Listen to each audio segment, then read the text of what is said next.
চায়নি। টম অবাক হয়ে যায়, আসলে এটা সনিকের কাজ। সনিক ওই গ্রিন হিল শহরেই থাকে। টমকে সে দূর থেকে দেখে আর মাঝে মাঝে তার সাথে মজা করে। এভাবে সনিক কয়েকবার টমের সামনে দিয়ে সুপার স্পিডে দৌড়ে চলে যায় আর ফিরে এসে টমকে অবাক হতে দেখে মজা পায়। অস্বাভাবিক স্পিড দেখতে পায় টম গাড়ি থেকে বের হয়ে আশেপাশে দেখতে থাকে। তখন রাস্তার পাশে একটা নীল কালারের পালক দেখতে পায় আর এটা অবশ্যই সনিকের পালক। অস্বাভাবিক মনে হয় টম সেই পালকটা তুলে নিজের কাছে রেখে দেয়। এরপর হেডকোয়ার্টার থেকে অফিসার ওয়েট কল করলে টম সেখান থেকে চলে যায়। এদিকে একটা কচ্ছপ রাস্তা পার হওয়ার সময় গাড়ির চাকার নিচে পড়তে যাচ্ছিল। তখন সনিক সুপার স্পিডে এসে কচ্ছপটাকে বাঁচিয়ে ফেলে। এরপর কচ্ছপটাকে জঙ্গলের মাঝে রেখে আসে। এভাবেই সনিক অনেক পশু পাখিকে সাহায্য করে। সে এই জঙ্গলে একটা গুহায় থাকে, সেখানে সে সবকিছু নিজের মতো করে সাজিয়ে নিয়েছে। ডিসি স্পিডস্টার ফ্ল্যাশের কমিক সনিকের অনেক পছন্দ। সে একা একা খেলাধুলা করে মজা করে সময় কাটায়। এরপর সনিক একটা গোল্ডেন রিং বের করে পোর্টাল খুলে মাশরুমে ভরা একটা প্ল্যানেট দেখায়। পৃথিবীতে থাকা তার জন্য রিস্কি হয়ে গেলে সে এই মাশরুমের প্ল্যানেটে চলে যাবে। অফিসার টম এই শহরের প্রোটেক্টর। টম মানুষ প্রাণী সবাইকে সাহায্য করে, তাই সনিক টমকে আইডল মানে। টমের ওয়াইফ ম্যাডিকে সনিক দূর থেকে ইয়োগা করতে দেখে আর তার সাথে ইয়োগা করে।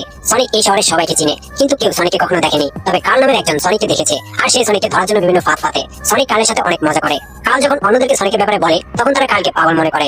টম আর ম্যাডি যখন টিভিতে মুভি দেখে সনিক জানালা দিয়ে তাদের সাথে মুভি দেখতে যায় আর নিজের মতো করেই কথা বলে। সে টম আর ম্যাডিকে নিজের বন্ধু মনে করে, কিন্তু কখনো তাদের সামনে গিয়ে কথা বলতে পারে না।